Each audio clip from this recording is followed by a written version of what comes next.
시청자 여러분, 안녕하십니까? 최근 일부 연예인들이 명품 가방이나 운동화를 수선해 사용하는 모습이 방송되면서 이른바 명품 리폼이 인기를 끌고 있는데요.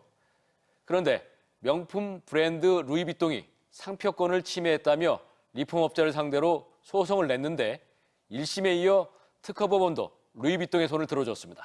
모양이나 크기, 형태 등 완전히 다른 새로운 상품을 생산한 것이기 때문에 상표권 침해로 봐야 한다는 겁니다. 이수복 기자의 보도입니다. 낡은 명품 가방에서 떼어낸 원단이 리폼업자의 손을 거쳐 작은 가방이나 지갑으로 재탄생합니다. 프랑스 명품 브랜드 루이비통은 이 같은 행위가 상표권을 침해하고 있다며 지난 2022년 2월 국내 유명 리폼업자를 상대로 손해배상 소송을 냈습니다. 지난해 11월 2심 재판부가 상표권을 침해했다는 판단을 내린 데 이어 특허법원도 루이비통의 손을 들어줬습니다. 리폼업자가 상표권을 침해했다며 손해배상금 1,500만 원을 지급하라는 1심 판결이 유지된 겁니다. 재판부는 리폼업자가 루이비통의 허락 없이 상표를 이용해 새 제품을 만들었고 이를 전문으로 영업활동을 했기 때문에 상표권 침해가 인정된다고 봤습니다.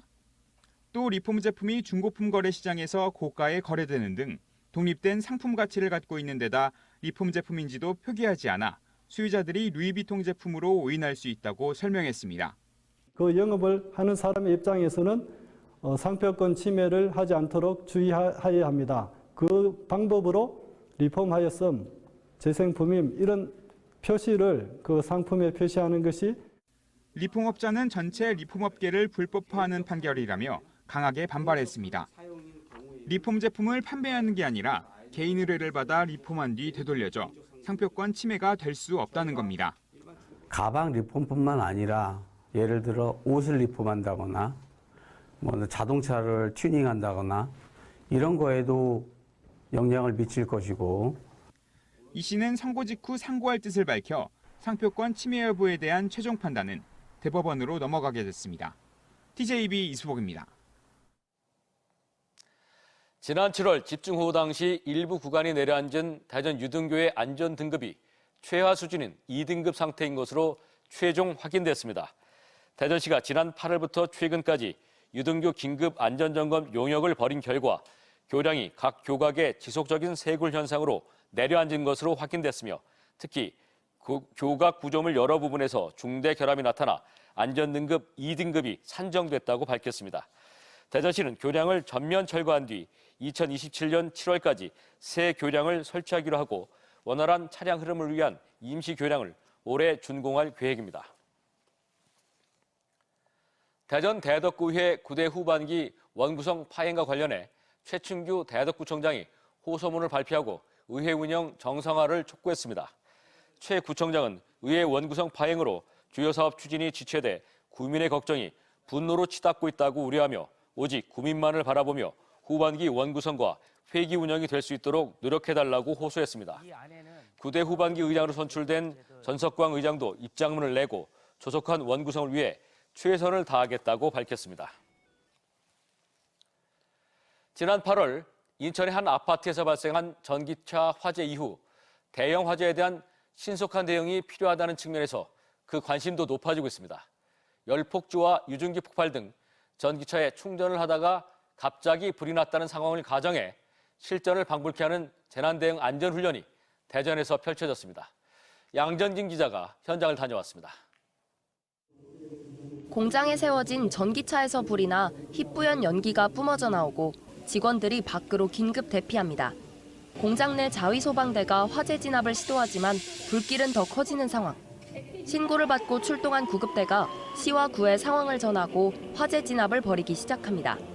미처 대피하지 못한 공장 직원들을 구조하고 사상자는 임시의료소로 옮겨 응급처치를 실시합니다. 불길이 순식간에 지하 기계실까지 번져 가연성 탱크가 폭발하면서 건물 일부까지 붕괴된 아찔한 상황. 결국 무인 파괴 방수차까지 동원되고 특전사들은 레페를 타고 옥상에 대피한 직원들을 구조합니다. 현장 대응단장과 유관기관들이 상황 판단 회의를 거쳐 일제 방수 작업을 벌이기로 하고 결국 화재 진화에 성공합니다. 이번 훈련은 사망자 13명, 부상 50명의 큰 인명피해와 50억 원의 재산 피해를 낸 재난 상황을 가정해 이루어졌습니다.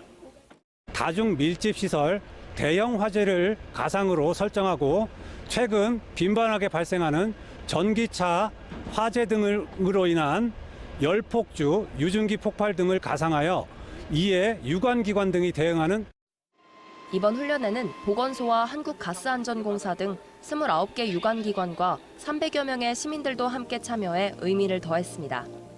이런 상황이 발생했을 때 또 이렇게 할 수 있을까? 이런 생각을 좀 했거든요. 다음번에 혹시나도 이런 상황이 발생했을 때 좀 더 융통성 있게 대처할 수 있을 것 같지 않나. 대전시는 이번 훈련을 토대로 대형 재난 상황 발생 시 신속하고 효율적인 대응 체계를 강화한다는 방침입니다. TJB 양정진입니다. 세종선관위가 검찰의 세종갑 김종민 의원에 대한 공직선거법 무혐의 처분에 대해 법원에 재정 신청을 냈습니다. 이에 따라 대전고법은 검찰의 불기소 처분이 정당한지 다시 판단하게 되며 세종선관위 재정 신청을 인용하면 검찰은 피의자를 기소해야 합니다. 앞서 선관위는 지난 22대 총선에서 김 의원이 더불어민주당 노종용 예비후보의 선거 사무실을 빌리며 4천만 원을 제공한 것에 대해 불법 기부 행위로 판단했지만 검찰은 혐의가 없다고 판단한 바 있습니다. 충남 내포 신도시가 출범 12년 만에 인구 4만 명을 넘겼습니다. 지난 24일 기준으로 내포 신도시 인구는 4만 16명으로 집계되는데요. 충남 도청사 이전 첫 해인 지난 2012년 509명을 시작으로 2016년 2만 명, 그리고 2022년 3만 명을 넘어선 데요. 2년 만에 4만 명을 돌파한 겁니다. 충남 도청사에 있는 홍분명 신경리가 2만 9천여 명으로 가장 많았고 연령대별로는 40대 이하가 전체 75%를 차지해 어린 자녀와 거주하는 젊은 도시인 것으로 나타났습니다. 다만 출범 당시 계획했던 인구 10만 명에는 절반에도 못 미쳐 영재고 설립 등 정주 여건 개선과 수도권 공공기관 이전이 인구 증가 속도를 높이기 위한 관건이 될 전망입니다. 다음 소식입니다. 탄소 배출 없이 물을 전기 분해해 에너지를 만드는 그린 수소 생산을 지원하는 수전의 센터가 전국 최초로 당진에 문을 열었습니다. 충청남도는 앞으로 서산과 보령에도 수소 생산 시설을 구축해 충남을 대한민국 수소 산업의 메카로 키워나간다는 계획입니다. 이설학 기자입니다. 지구온난화 해결을 위해 전 세계가 탄소 중립을 외치면서 수소 에너지의 중요성이 갈수록 커지고 있습니다. 수소는 생산 방식에 따라 그레이와 블루, 그린 수소로 나뉘는데 그레이와 블루는 화석 연료를 활용해 탄소를 배출하지만 그린 수소는 태양광과 풍력 등 신재생에너지로 물을 전기 분해해서 생산하기 때문에 탄소가 배출되지 않는 진정한 청정 에너지입니다. 탄소 중립 경제 특별도를 선언한 충남도가 그린 수소 산업 선점을 위해 국내에서 처음으로 그린 수소 수전의 센터를 충남 당진에 건설했습니다. 수전의 센터는 물을 전기 분해 수소를 생산하는 핵심 부품인 스택의 신뢰성 평가 장비와 물 분자의 수소와 산소만 함유한 초순수 제조 장치 등 13대의 평가 진단 장비를 갖추고 시제품 컨설팅과 기술 전수 등을 지원하게 됩니다.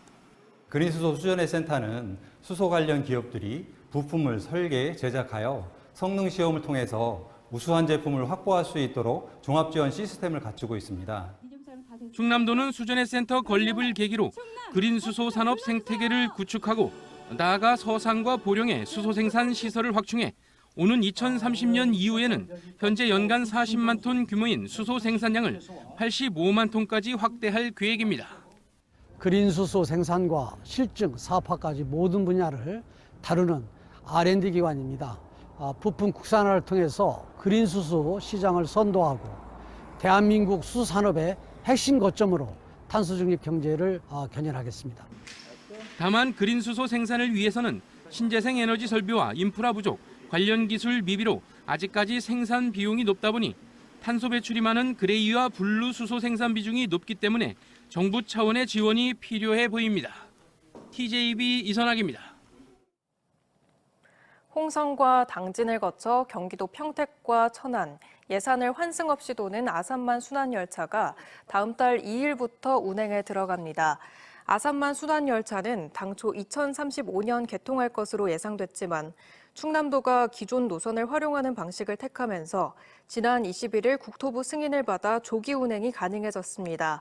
순환열차는 충남 북부와 경기 남부 등 아산만 지역을 4차 산업 전진기지로 키우는 베이밸리 메가시티 프로젝트의 세부 사업 가운데 하나로 아산만권 도시 간 교통 편의성이 크게 높아질 것으로 기대됩니다. 예산군과 예산능급농협은 다음 달 1일에서 2일 윤봉길 체육관 일원에서 개최하려던 제21회 예산 황토사과 축제를 취소한다고 밝혔습니다. 올여름 이어진 폭염에 사과가 갈라지는 열과 현상이 곳곳에서 발생하는 등 작황이 좋지 않은 데다 최근 인접한 당진에서 가축 전염병인 소 럼피스킨이 발생한 데 따른 것으로 능급농협 관계자는 축제 개최를 며칠 앞두고 취소해 안타깝지만 너그러운 양해를 부탁드린다고 말했습니다. 한글 문화수도를 표방하고 있는 세종시가 최근 공공시설의 외래어 명칭을 우리말로 바꾸기로 하면서 논란이 일고 있는데요. 이미 법정용어로 확정된 명칭을 행정적 절차도 없이 바꾸다가 개선 작업이 중단되는가 하면 뜻이 제대로 드러나지 않는데도 무작정 한글로 이름을 변경해 이에 대한 반발도 이어지고 있습니다. 김철진 기자입니다. 행정복지센터와 주민자치시설 등이 결합한 복합 커뮤니티센터. 세종시는 지난 16일 복합 커뮤니티센터, 이른바 복컴을 행복 누림터로 바꾸는 등의 외래어 시설 명칭 개선 계획을 내놓았습니다. 행정기관의 일방적인 통행은 아니고요. 네. 한글학회 의견도 물었고 설문조사를 하면서 아까 말씀 주신 사항들은 또 시민들의 어떤 투표를 해본 결과 이에 따라 각 동별 복컴에서 국비 혹은 자체 비용을 들여 행복 누림터로 간판 등을 바꾸기로 했는데 최근 일부 지역에서 명칭 개선 작업이 중단됐습니다. 간판 변경 등을 위해 시안 제작까지 완료했지만 법령 용어인 원래 명칭을 별다른 근거 없이 바꿀 수 없다며 작업을 멈춘 겁니다. 실제 행복 누림터로 이름을 바꾼다 하더라도 행정 내부적으론 복합 커뮤니티 센터 명칭을 그대로 사용해야 합니다. 일선에선 전국적으로도 자리 잡은 명칭에 대해 동차원에서 먼저 변경하는 것에 대한 부담을 호소하기도 했습니다. 변경된 한글 명칭을 둘러싼 반발도 이어지고 있습니다. 여성활동지원본부로 이름을 바꾼 여성플라자와 직장여성지원센터로 바꾼 직장맘 지원센터의 경우 변경된 이름이 기관의 정체성과 가치를 제대로 드러내지 못한다는 지적이 나오고 있습니다. 직장여성지원센터를 하게 되면은 범위가 굉장히 광범위해지면서 무슨 일을 하고 있는 그런 센터인지 구분하기가 상당히 어려운 데 문제가 있다고. 세종시가 해당 기관들과 충분히 의견 수렴 없이 일방적으로 명칭 변경을 밀어붙였다는 지적 속에 우리말 사랑이라는 외래어 명칭 개선 사업의 좋은 취지마저 퇴색되고 있습니다. TJB 김철진입니다. 카이스트 연구진이 개발한 입는 로봇이 장애 극복을 위한 로봇 기술 경연대회인 국제 사이보그 올림픽 사이베슬론 2024에서 2연패를 달성했습니다. 카이스트 기계공학과 공경철 교수팀은 하반신 마비 장애인을 위한 웨어러블 로봇 워크온 슈트 F1으로 좁은 의자 사이 옆걸음, 박스 옮기기 등 미션들을 6분 41초로 성공해 10분대 2, 3위 팀을 따돌리고 지난 대회에 이어 또다시 우승을 차지했습니다.